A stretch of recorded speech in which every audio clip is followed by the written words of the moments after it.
حضرت علی علیہ السلام نے فرمایا، جب بھی تم چاہو کہ تمہاری دعا عرش تک پہنچے اور مستجاب ہو جائے تو پہلے اپنے والدین کے لیے دعا کرو۔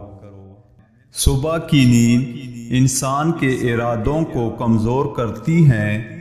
منزلوں کو حاصل کرنے والے کبھی دیر تک سویا نہیں کرتے۔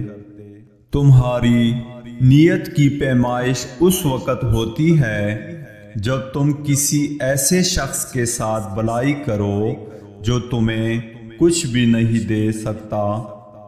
بے شک اگر تم نے نیکی کی تو خود کو ہی عزت دار بنایا اور خود اپنے ساتھ ہی نیکی کی۔ ہر چیز عقل کی محتاج ہے اور عقل ادب کی محتاج